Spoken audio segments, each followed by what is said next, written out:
And then I would be just showing you an interesting thing shortly.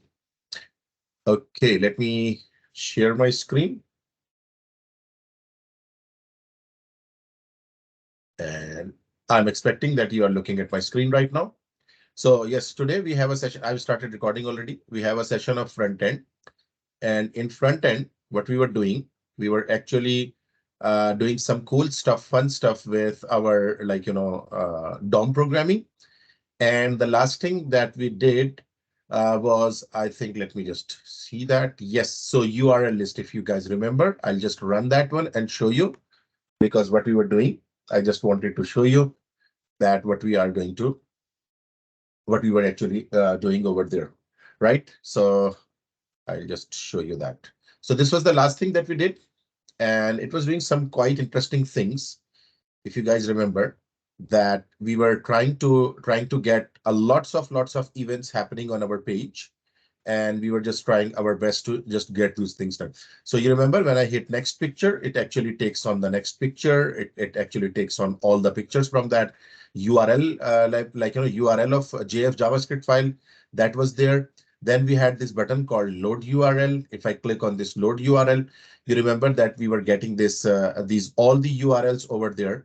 And it's all dynamic. By dynamic, I mean that I can go over here and from the scripts, the dogs.js, if for some reason I say that I don't want to have only, maybe I want to have only 3 URLs or something. So again, it will just work for the 3 URLs.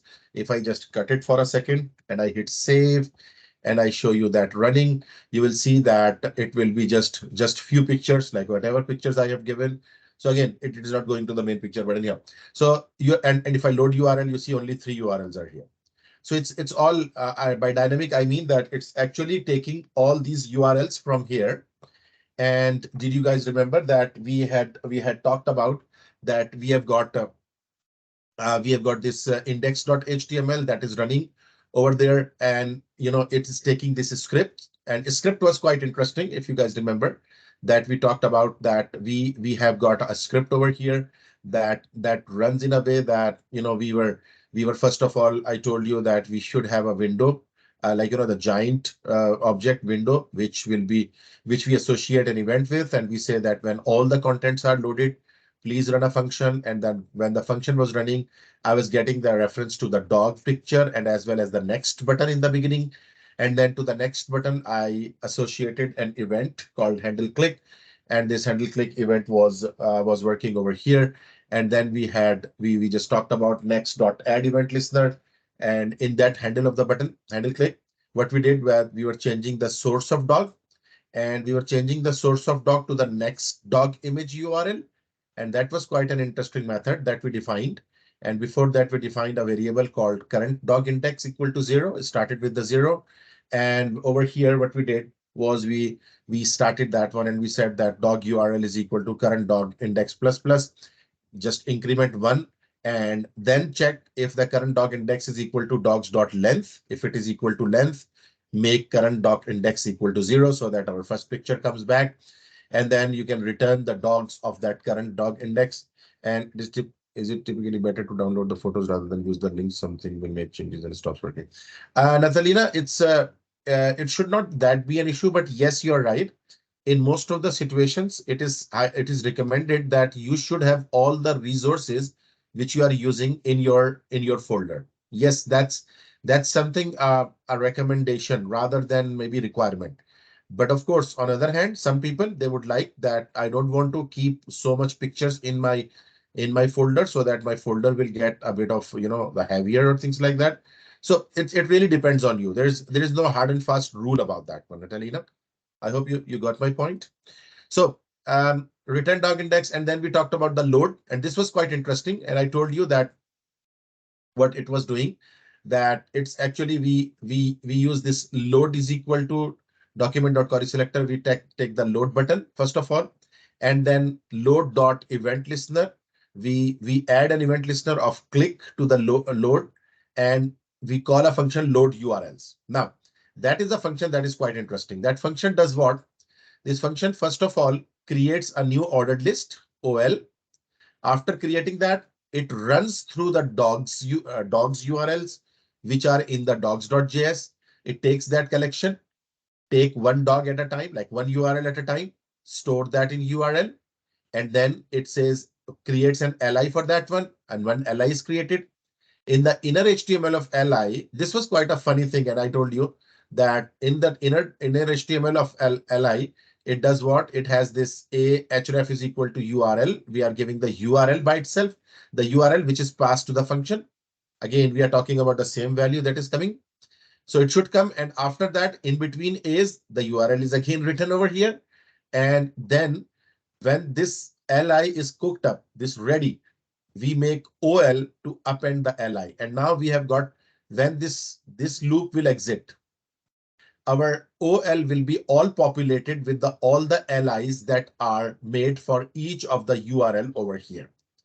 Now, once that is, this is just, the previous one open. And that is basically what is happening is that it will be cooked up and OL is ready. What I do, last thing is that I just go to document.query selector #URL list. Why URL list? Because I know that I have got a reference of URL list, a div over here. In this div, I say go there. Oh, I'll close the script. Go there and do what? Go there and do what? Append a child over there, and that child should be OL that I have created. And then we just, talked about that one. So does everyone remember that? I was trying to do a debug thing over there. I just, left that for something, and I'll tell you why I've left that, because I will be doing that in the next project. We'll be quickly doing a project. I'll try my best to complete that today, but let's see what we are going to do today. And I'll talk about that. So first of all, a quick feedback. Do most of you guys understand what is going on in this function? Creating a new OL and creating a new li, and then working with that li, and that's something that's quite an interesting thing.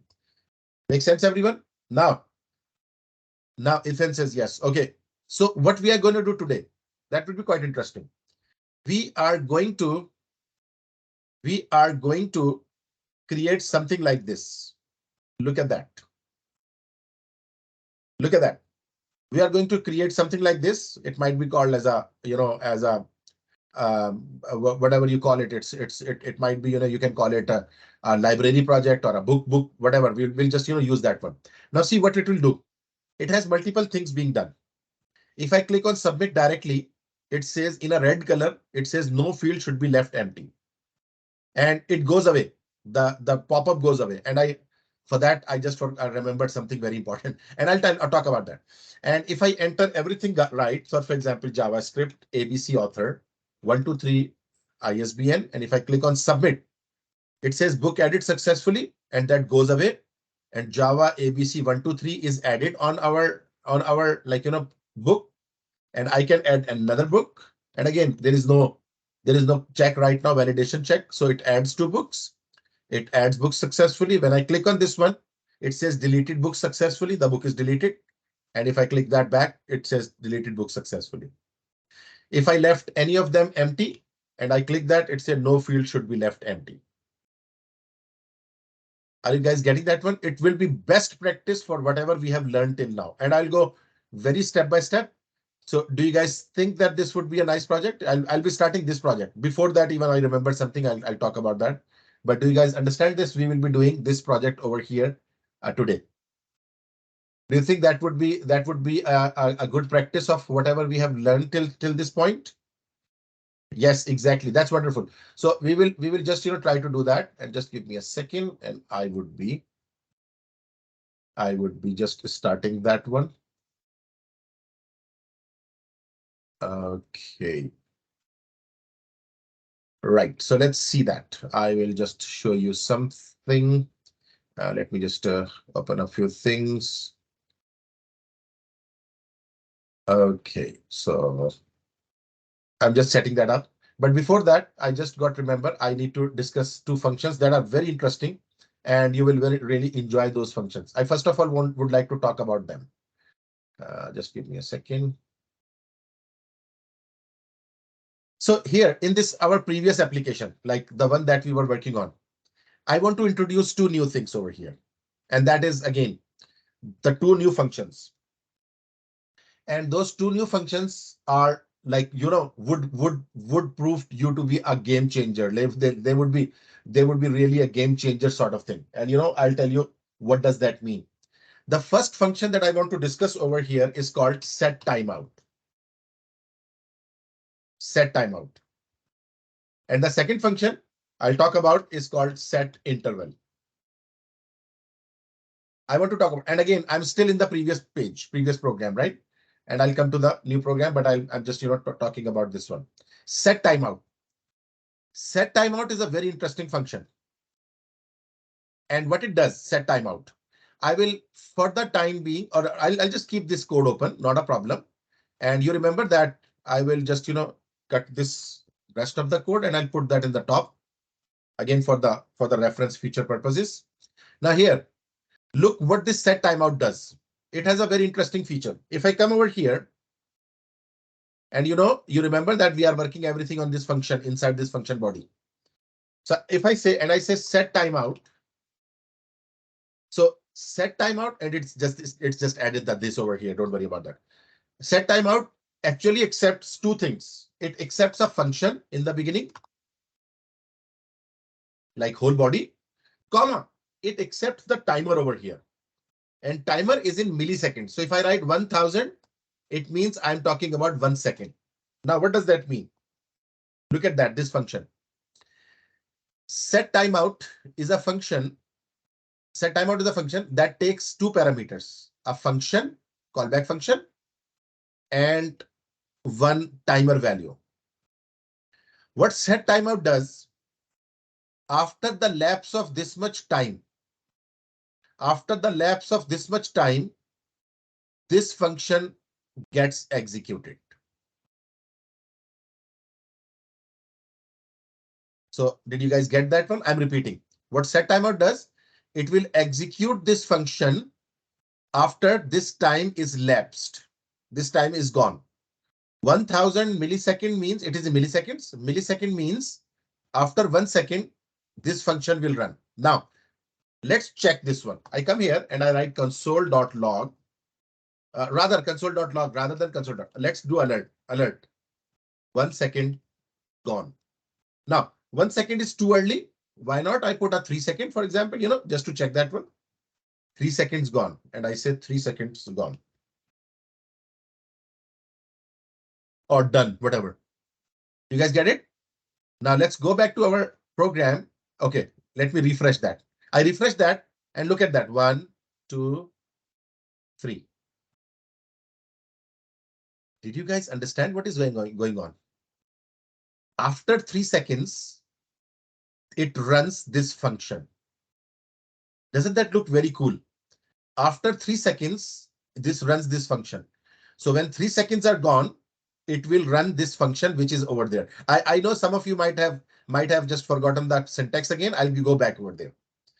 What is set timeout? It will receive a function here with all body, and it will receive a timer over here. And I usually will put 3 seconds, So can I have a thumbs up from everyone? After 3 seconds, execute this function. So this looks quite an interesting thing, that because, we see that, okay, it means that after 3 seconds, it will just, execute this function. And how do I know it is doing that? If I come here and I write alert, 3 seconds done. If I write 3 seconds done, now this is the function running.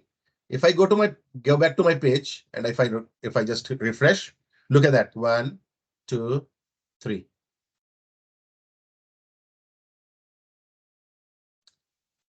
Did you guys get it? What I'm trying to say over here? Now, this is the function that runs only once after 3 seconds. Now, if I want, and again, I'm doing the alert. Alert is not a good thing. Why not? Let's do something else. I hope you guys will understand that. I say there is a variable called dog. So changes src, and for example, call next dog image URL. After 3 seconds, call this next dog image URL. Are you guys getting that? What it will do? Okay, I'll refresh that. Look at that. 1, 2, 3. Is that cool? Jana, do you understand what it is doing? Automatically, automatically after 3 seconds, this will execute, and whatever we are giving, it will do that. So you see that after 3 seconds, it will change the picture. Now everyone must be wondering, how come I can make it run forever? Now, see here, I comment this out and I'll tell you the other function. That's called set interval. Set interval is a function that accepts a function and runs every after this 3 seconds. Like again, there is a way to stop the timer as well, but it will just do that. So if I write the same code over here, you people will just blown away, because you will see that, okay, making slider picture is so easy. If you just do that, set interval after 3 seconds, next dog image URL, call next dot, and next dog image URL is doing what? It always goes and brings up a new URL. Anyhow, I'm not concerned. Let's go back here and let's see what it is doing now. And I'm not doing anything. My mouse is away. 3 seconds gone. 3 seconds gone. 3 seconds gone. 3 seconds gone. Here, are you guys getting that one? So it's now you see that how interesting it is. It is basically doing what? It just runs every after 3 seconds. And again, there is a way to stop that one. But right now, just understand. So do you guys now realize that it was not that difficult to make those sliding image effect banners that you see on the website, the cool banners that you see on the website? The thing that you need to control is the size of the pictures and everything. Mohammed says cool.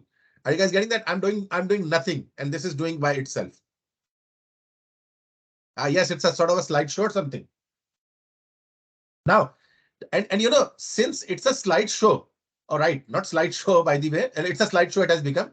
I can do anything. So it was 3 seconds. Why not? Let's make it 1 second, just to see a quick slider.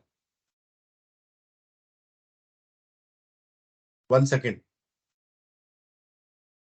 Austin, are you with me? Are you getting that one? This is quite interesting one. And this is called set interval. And this is called now set interval. Do you guys understand? Set interval means keep on doing that. Every after 1 second, run this function. Every after 1 second, run this function. Make sense, everyone? Now, I want to show you something.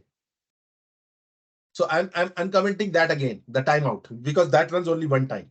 So, I can do one more thing. I can say dog dot remove. Interesting. Look that. I said dog dot remove. Let's go back. After 3 seconds, dog will go away. So whatever you give to it, it will just do that specifically. You guys understanding that one? Or you say, no, I want the dog image to be changing after that. And maybe, you have a next button, next dot remove. Remove the next button and remove the load button. Load dot remove. We have a load button as well. So after 3 seconds, change the picture of the dog and remove 2 buttons. And what if you activate both of them? You say, okay, after every second, sorry, change the picture. And again, don't change it over here.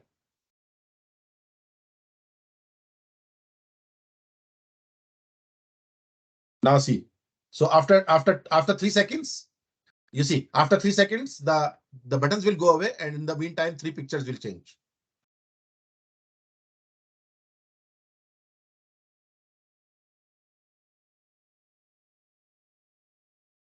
How many of you are understanding this one? Can I have a quick thumbs up from all of you guys? Because why I'm showing that? Do you know that the project that I showed you that we'll be doing today, it has some effect of this one. Do you guys remember that one? How come? When I click submit, you see this red box appears and then it goes away after 3 seconds.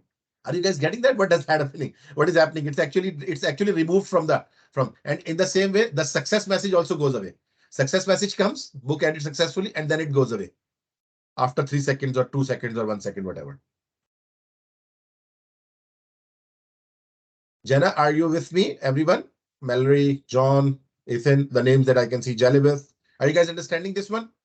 This is quite interesting. These are the 2 methods that we will be using in our today's project as well. And we will be just, working on this project. So are you guys ready for this project now? This will be quite interesting one. And again, as I said, I've been continuously saying this, you will really enjoy this one, because that's That's a quite interesting one. Should we start this? Anyone? Everyone? Now let's first of all, I'll just minimize it. I'll minimize this one as well. Now, what I'm doing for today. So what I'm doing for today, we are still in week 6. So I'll go to my folder structure. And now here, what I'll do is that, for example, in my pages, I might create a new file and I'll call it, let's call it library.html. Library.html. And I would like to add a script of that as well. So I'll add a script and I'll call that as well, library.js. Right? So library.js and library. Now, library.html, make the HTML, necessary HTML over here, and let's connect it with the script. Script src equal to, now I have to go ./scripts/library.js. I have to connect it to the library.js. Right? Let's give it the title of library as well. Library. Right? And now I'll have to check that one. If it is working with library, I will always do that. Alert, library script is connected. Right? I want to check that one. And now I'll run this library.html over here. And what I'll do is that I have a previous library running, maybe. Let me just show that. So you see that this is basically, now I'm just closing this DOM practice now, and now run that again. No. Oh.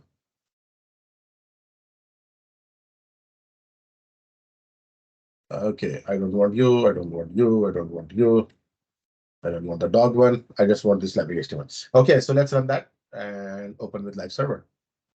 So this is our project. Library script is connected, right? Again, I'll ask one more time.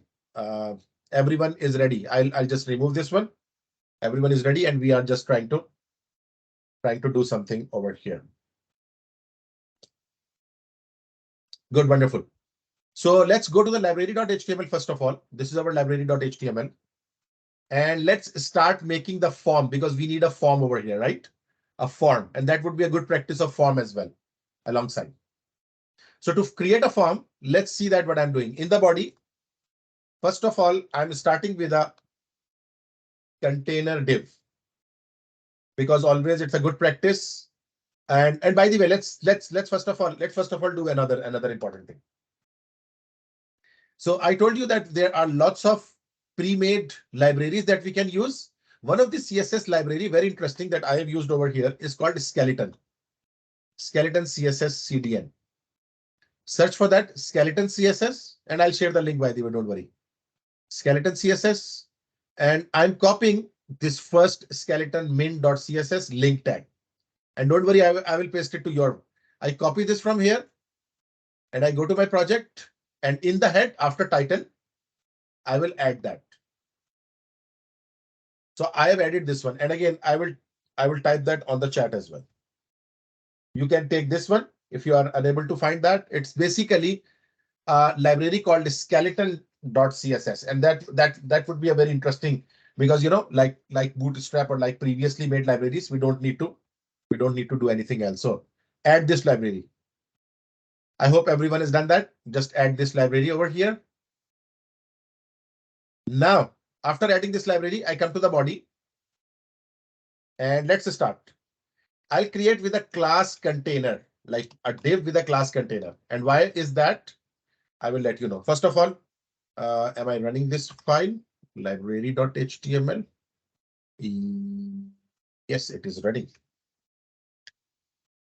Okay. I want to keep you here, and I want to keep library over here. Now, this is our library.html. I've just a div class is equal to container number 1.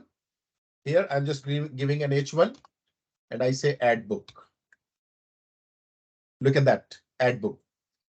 And how these all things are coming? They are coming all from this container class. If I just take away this container class from div, look at that. You're understanding the container will make it a bit look like a bit in the middle of the screen, right? So we have got add book over here in H1. Everyone has done that. Now, after that add book, I would like to create a form over here. Form. And I don't want to give an action to form. Rather, I want to give an ID to form because I will catch this form in my HTML, in my JavaScript. So I'm creating a form over here. Let's create a form. In the form, I'm creating multiple divs. First div, a label, and label for what? Title. The first element will be title. Title. And if you guys remember, the label is attached to an input type is equal to text when we give the same ID to this one. ID is equal to title. Do you guys remember that? I told you this all, right? So I've got a text box over here, a label and the text box. Again, those who are unable to follow me along, I will just, talk to them.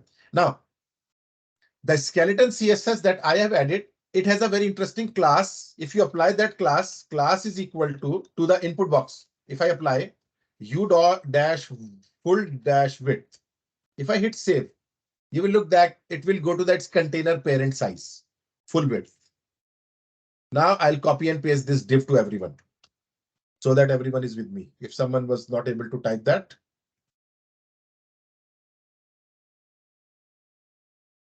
div label for is equal to title, input type is equal to text, and this one. Make sense, everyone?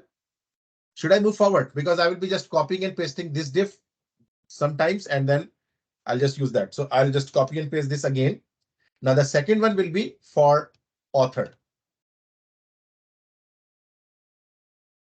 Author. Type is equal to text. ID is equal to author because I want to connect it to the author. Author. And class full width is just like that same. If I hit save, you will see I have another div with 2 elements, right? In the same way, the third one, I paste it again. The same thing that I copied. Now it is for ISBN. ISBN. And here also ID is equal to ISBN. The same ID that you have given for over there.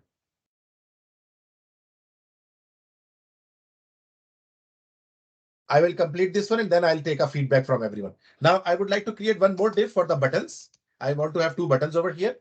So I create, or maybe just one button over here. Input type is equal to not text, rather submit. And the value is equal to submit. So that I want to have written there submit with the capital S. And the class of this should also be u dash full dash width. Again, I want it to be of a full width size, full size width. Now I'll stop here and I ask everyone, how many of you are still till this point with me? Can I have a thumbs up from everyone who is trying to follow me along and making the necessary changes? Because I am. Valentine, that's wonderful. Ethan, wonderful. Kyla, I can see your thumbs up.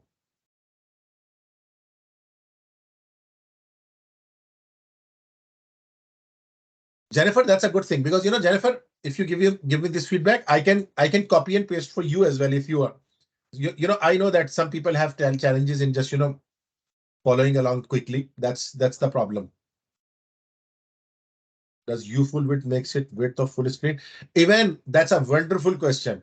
U full width make every element full width of their parent, not full screen. And the parent here is the container. Even are you getting that? Like form's parent is container. So form gets the width of container and the every element get the length of the width of container. Even you got it? Width of container, like width of parent, if so to speak, originally. Yes. So Jennifer, did you catch up or you want me to? Muhammad, how about you, Vanessa and everyone? Are you guys with me? I could see someone of thumbs up. Maybe if I missed someone, I don't know. There are a lot of people. If you paste, that would be good. Jennifer, what I'll do is that I'll paste all form code because this is the form code. Sorry.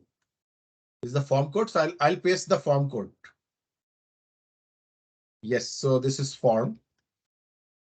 So Jennifer, you can easily copy this code and I'll paste it in the code form so that it's easy for you as a code snippet.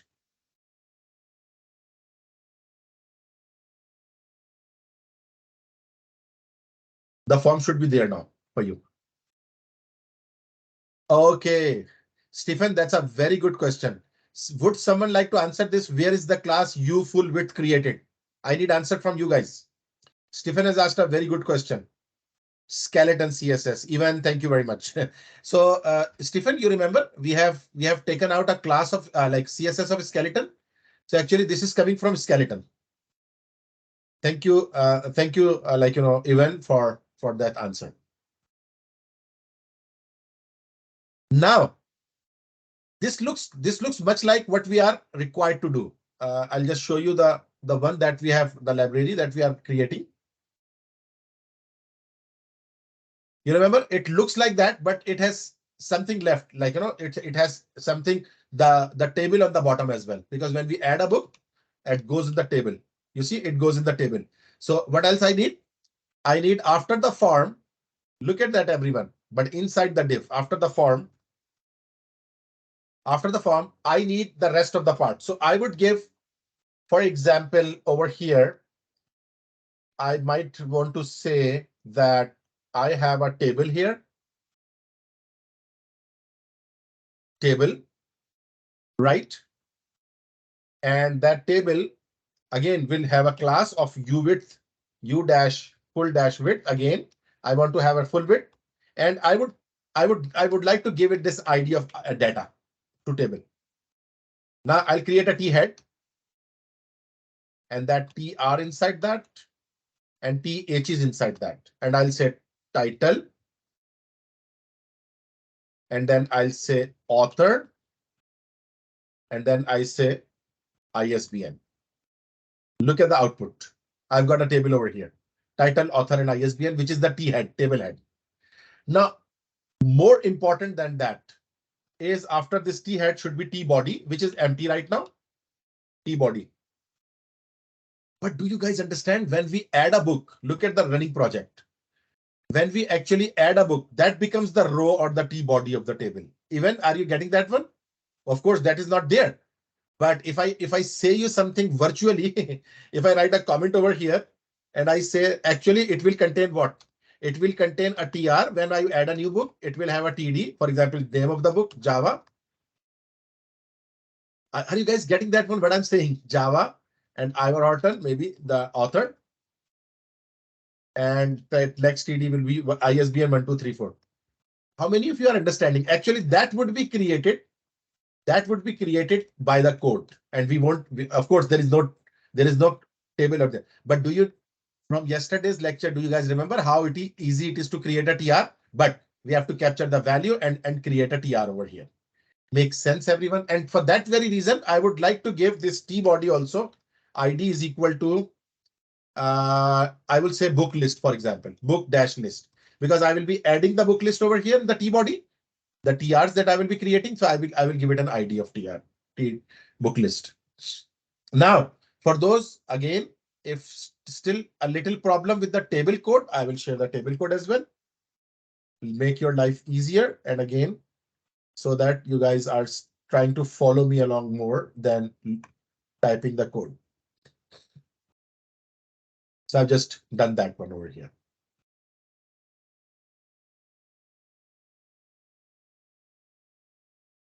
I need everyone's response to move forward. You know, I have to actually do this by the code. When the button will be clicked, submit will be clicked, this row should be created like this. Ethan has given a thumbs up. Kyla has given a thumbs up. Wonderful. I need everyone. Jalibat, thank you. Now, almost, though I will be needing some changes in that code as well, but it means now I can move safely to my script where I would be working with this one. So let's go back to the script library.js, which I know is very much connected. And the first thing that I will do in most of the projects is, again, I would attach an event listener of DOM content loaded to my body. And I will do everything inside the function body over here. Are you guys getting that one? This is just the start of the code, as we did yesterday. Every code should come inside this one. So let's start with this one. First thing, I have a form on my page. I have a form on my page, this form, which has an ID of book form. I want to get reference of this form. Step number one, I'll write here.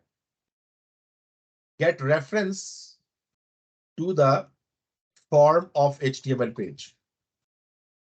Now, to get reference of the form page, I would do something like that. I will say let form is equal to document dot query selector.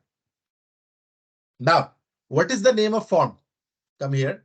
Name of ID. ID of form is book dash form. It's an ID, right?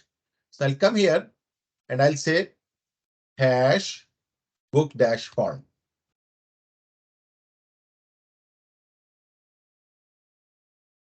Are you guys getting that one? I am trying to get reference to the form. Now, let's every step of the way console.log and check whether the right form is being captured, whether I have captured the right form. And how would I know that? I'll just come here and I'll see that what is coming in the console. Do you see in the console, it shows me form ID and that has all these divs. So I'm at the right place. Are you guys getting that one? This is the form code. Yes or no? Are you guys understanding that? It has captured the form and I've console.log to check whether the form is fine or not. I've just console.log anyhow. Now come back. Okay. Now this form, I want to attach an event with this form. What event I want to attach this form with? I want to say this form should have add event listener. And what action I want to submit? When someone submits this form, run a function that would be this. Are you guys getting that one? Whenever user submits this form, and when we will know user has submitted the form, when user will click on this submit button. Do you know the last one, submit button? And every step of the way, check whether your code is working fine. I say console.log form submitted. Okay, Janiel, yes, you informed me. That's not a problem. Janiel, right now, I would recommend you to just have a look at this lecture, rest of the one, because you might not be able to catch it up because we have done a lot of coding today. So what I'll do is that after when I make a submit, like, you can get the code from there, right? Okay, so look at that. Is this working? I'll just check that. I'll check console. So if I click on submit, you see, I want to show you something, and this is very, very important. When I click on submit, do you see form submitted? It is coming and it goes away. First of all, events answered. Could you also use click for the add event? I could always use the click for that one, but even this is a very good question. Even right now, what is in consideration? It's a form. Form has a default action related, which is called submit. Form is not clicked. If I wanted to attach this click button, be very careful and listen that. I would attach the click event to this input button, not the form. Even I hope I made my point clear. I hope you will understand that. Actually, since this is a form has an equivalent submit event. So I would say when someone submits the form, and I'm not worried about its button or anything. Why? Because I know that the submit button always submits the form. Even did you get my answer? I hope you got the answer. Yes, if I want to do click, I would be doing that. What? Okay, who has done that? Someone has shared. Oh, thank you. Natalina has shared all the HTML.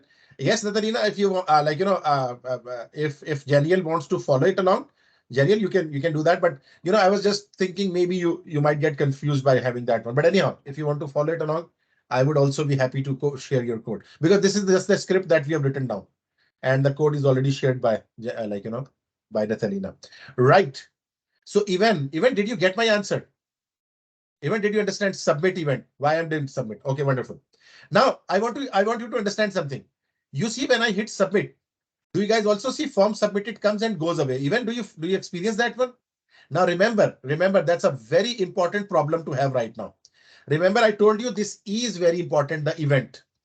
And you remember we have used stop propagation before. Now I will use another one, which is called prevent default. I will use prevent default of Eve over here. What will that do? Look at that. If I hit on submit, I get form submitted and it does not goes away. What is prevent default? Actually, what is happening? This function runs, it consoles out, but then since its body goes out, it just removes that one before that. If I say prevent default, it will, somehow you would say that it would stop the output over here and it will show me the output.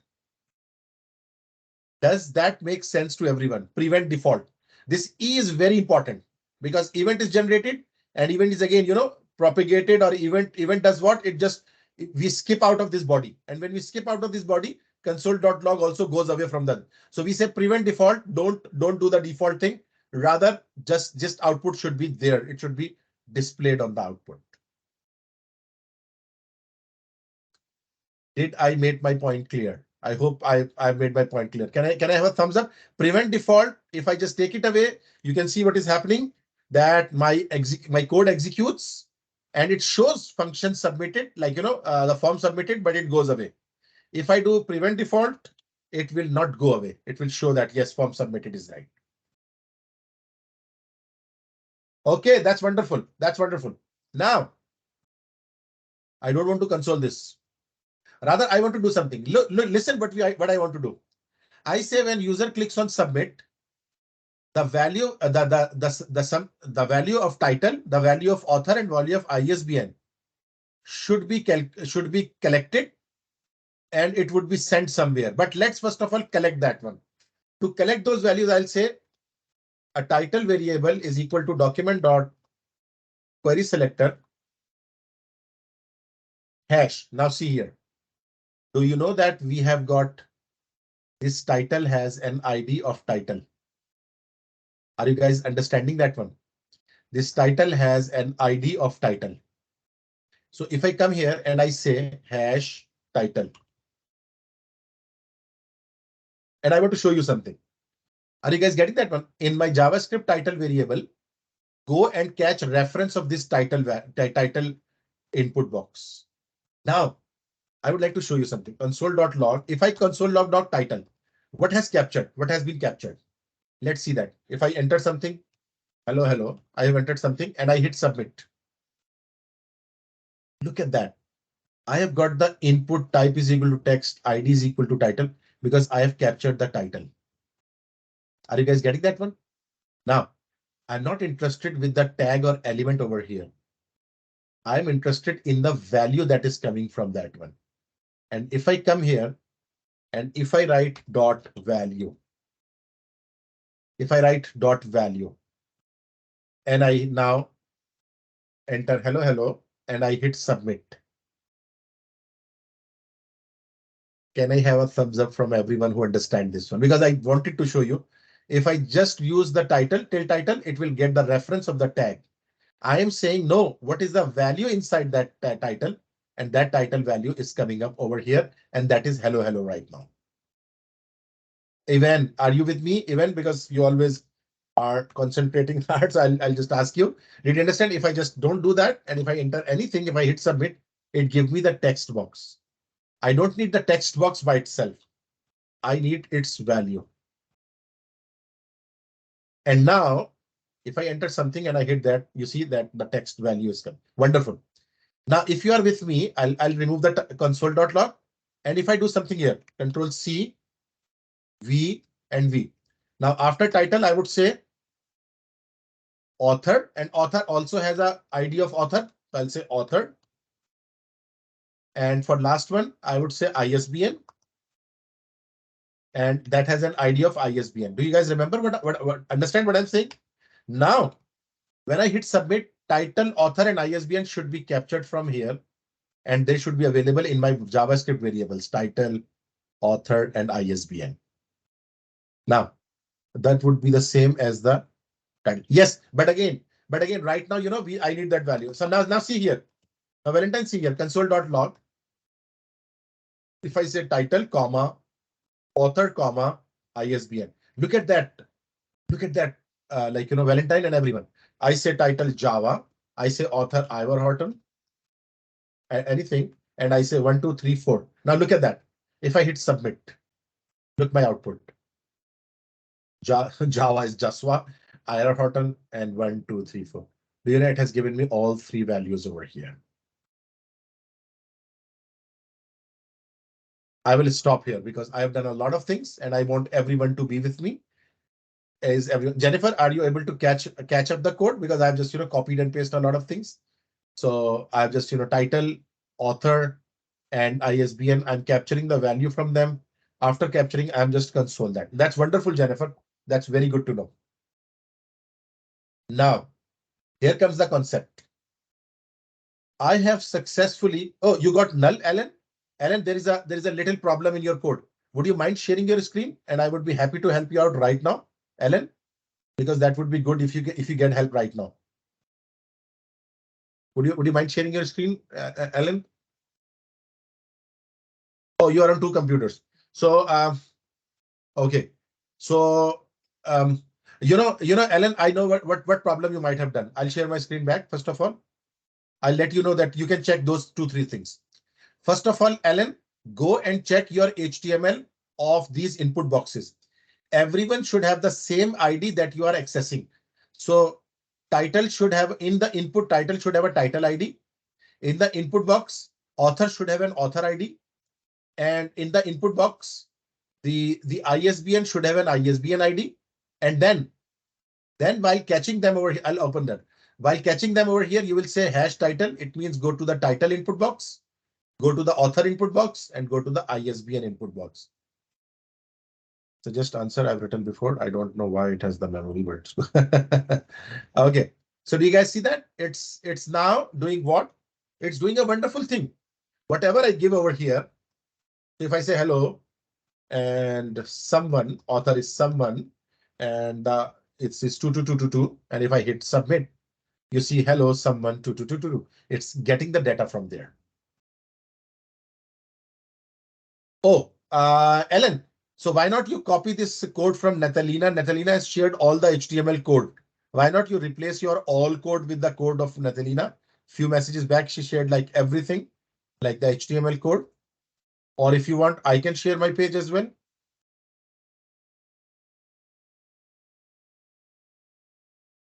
I'll wait to hear from you, Ellen. If you, either way, whatever works for you, we can do that for you right now. Yeah, so you can copy the code that Natalina shared for. It was there for Daniel, first of all. Oh, okay. That is what I meant by remembers. Okay, I'll have to see that. Oh, yeah. So this is a auto helper that helps you. That's wonderful, and that's very good. It comes from there. Anyhow, so now see there console.title. Now the next thing what we have to do. Listen, I don't have to print them. I don't have to console them. Actually, what I have to do, I will create a function, and I would say add book to list. The list means the list at the bottom. Add book to list and receive these three variables, these three values, author and ISBN. Now here comes the interesting concept that I would like you guys to understand very clearly. This add book to list, I'll say now pass these three variables or three values to the function add book to list that will add the above book to the list on the bottom of the page.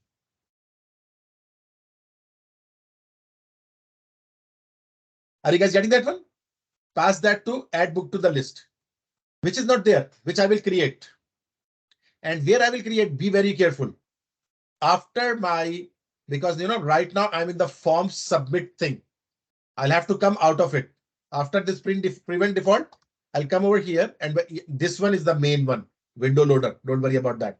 So I'll come over here and I'll define a function. Function add book to list. I want to define a function, and it accepts three parameters. It says T, A, and I. I will accept 3 parameters. Now, accept 3 parameters. And now, but first of all, check whether it is accepting the right parameters or not. Now, I will pass the title, author, and ISBN to this function and console in add book to list and see that whether it is consoling the right thing or not. Let's do that. Let's open up the inspector, open up the console, and now look at that. If I enter a book, Java, hello is the author, 123 is the ISBN. If I click on submit, do you guys understand that actually we are passing these values to the function, and function is consoling them. Function is just consoling them. It tells me, okay, T becomes the value of the title, author becomes A, and ISBN comes in I, and I can print them over here. I'm stopped here. I want to know some comments from some of you. Yes, good, understood, no problem.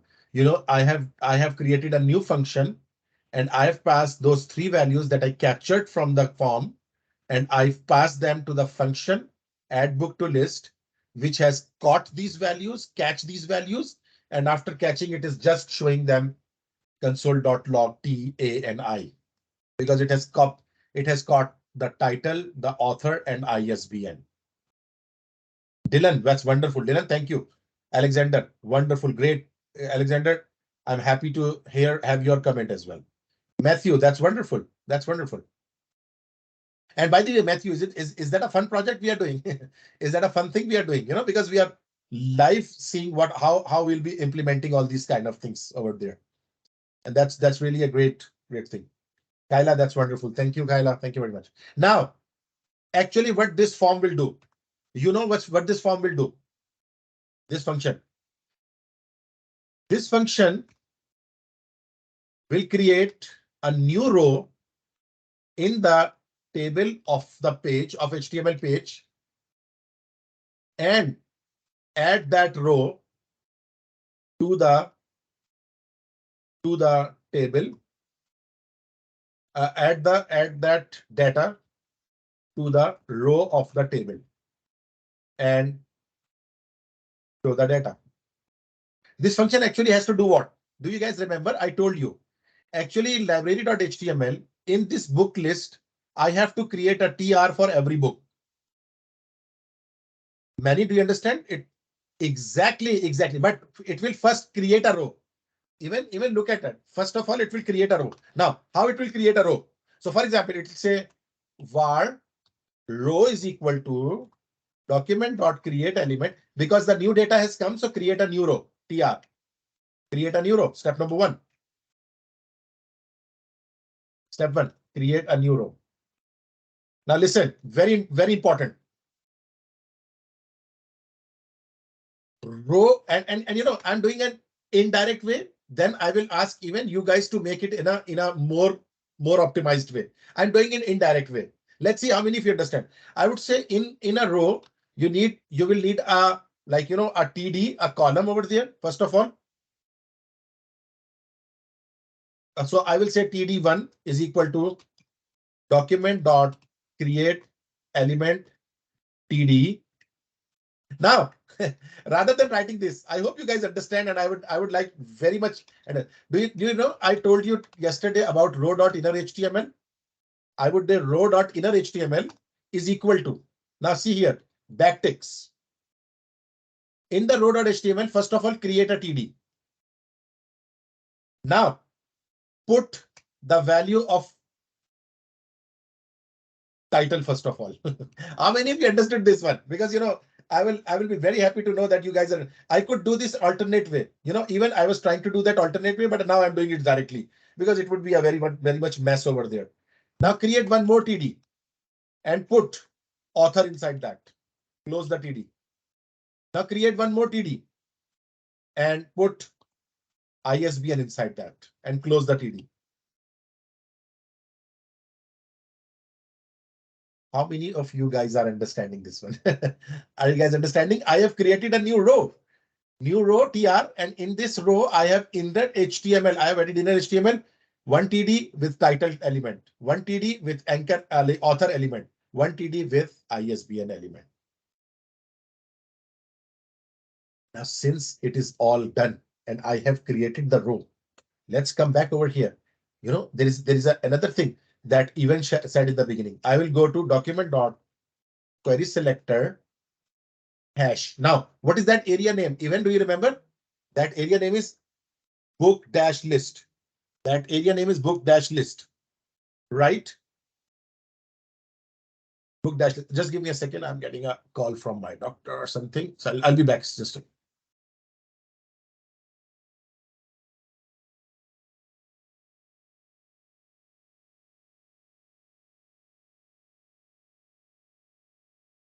all right. Sorry about that. Yeah. So are you guys understanding that one? This is the area which is name is book list. So if I can access this area, hash book list, I can append that. So I'll say hash book dash list dot append child. And what child I want to append? Row.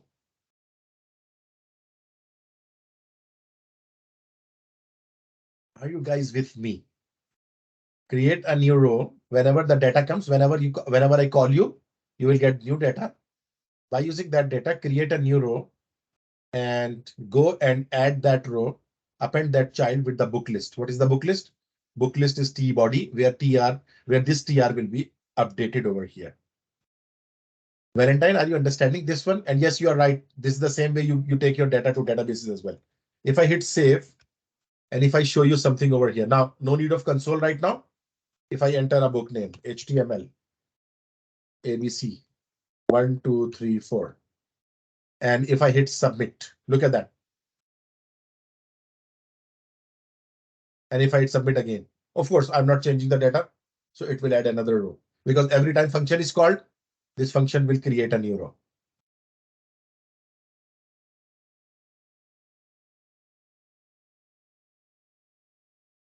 Firstly, how many of you are with me till this point of time? Like they were able to follow me along and they've done that. Awesome. Yes, Valentine, this is really awesome and you will really enjoy. And rest of the, but do it myself something different. I'll definitely need some support.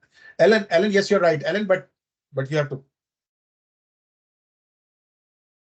Oh, Mitchell, this is not too much. Mitchell, I will tell you a very interesting shortcut. Try to understand the step-by-step thing. I have a form. I would read the values of the input box. I will pass those values of the input box to a new function. That new function should be able to create a new row for every data and put that data in a row. And after that, just append that row to the table thing. It will just keep on adding the book thing. I can understand that one, Mitchell, but do you think that if you do a little practice or again, later on, open this recording, this one, which we are recording, and try to go again step by step and try to understand with that one, that should really give you a confidence. And again, practice will make a lot of difference. Practice can make a lot of difference.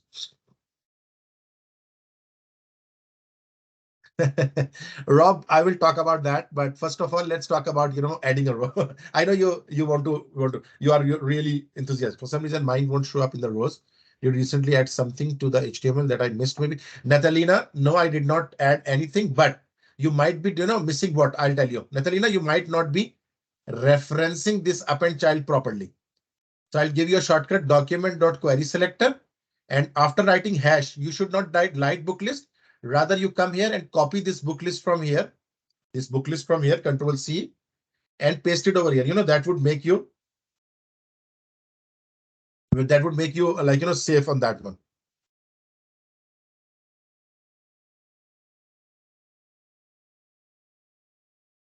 Nathaniel, you understand that one? Yes, Valentine, you're right. And again, that's the way to go.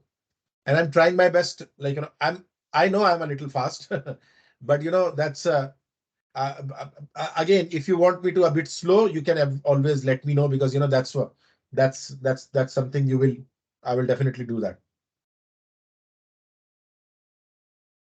Okay. So I'm okay, Natalina, would you mind sharing your screen? Because I'm almost done for today and I'll share this code, like I'll share that on my GitHub.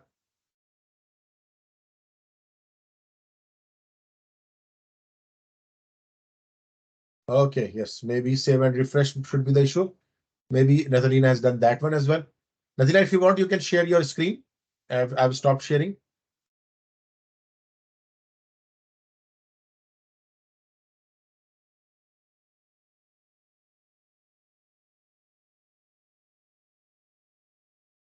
Okay. Nathalina, can I? Okay. So you just add and hit submit. Nothing is happening. Good. Nathalina, can you show me like code is here? Okay, just give me a second. I cannot zoom into your code. I don't know why I cannot zoom more into your code. It looks like it's can you zoom your Visual Studio Code a bit? Like, can you maximize it and take away the browser window? Because I cannot zoom it anymore in my window and I still can see your code.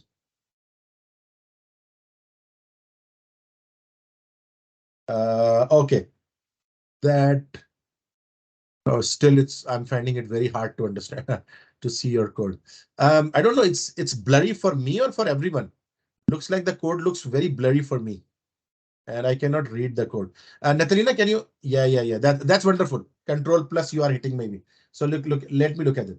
Title, author, ISBN, TAN, create row, put. Oh. I know what's the problem. Nathalina, you just forgot a tag sign after TD before dollar. Look at that. Yeah. No. In every TD, you forgot the tag sign. Yes, tag sign. Put a greater than sign here. Here. No. It's the wrong place. After TD, yeah, here. After D, here. In everyone, yes. And in the beginning as well, over here. You know what and save that and now run the project. Save that and run the project, Nathalina, and show me the running page as well. Add something. Right now, we have not made any validation, so you can add anything, yes. And hit submit. Got it, Nathalina? Wonderful. So TD was not correct. And I knew that there might be some little problem with the code.